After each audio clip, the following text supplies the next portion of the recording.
కొన్ని విషయాలు తెలియకముందు వాటి గురించి అస్సలు పట్టించుకోము. అలానే నేను క్యాప్సికమ్ అంటే అసలు నచ్చేది కాదు, పన్నీర్ అంటే మాత్రం చాలా టాప్లో ఉంది.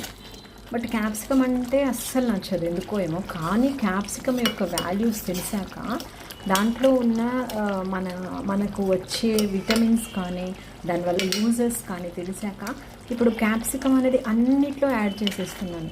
ఈ గ్రేవీ కర్రీ వచ్చేసి అంటే మామూలుగా ఫ్లేవర్డ్ రైస్, బిర్యానీ, మన ఏదైనా జీరా రైస్, వీటిలోకి అన్నిట్లోకి బాగుంటుంది.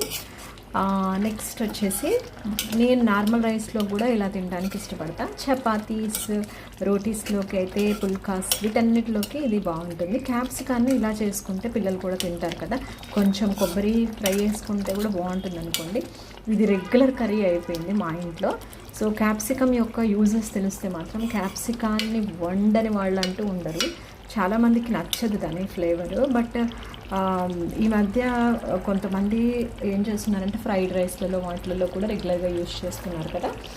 అలా క్యాప్సికమ్ ఇంకా కర్రీస్ చేసి పెడితే కూడా చాలా బాగుంటుంది. దీని red capsicum, yellow capsicum, green capsicum, వీటిలో ఏది బెస్ట్ మీరు ఏమైనా చెప్పగలుగుతారా? గెస్ట్ చేసి చెప్పండి.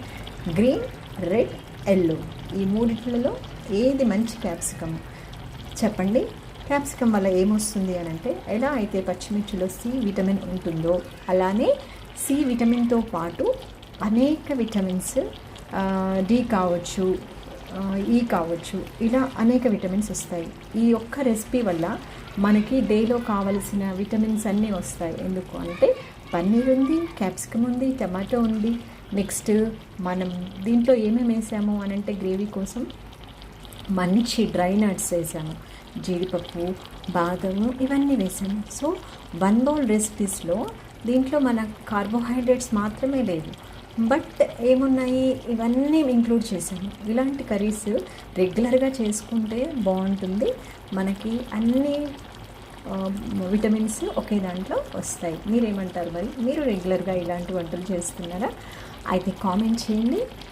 Take care, by by.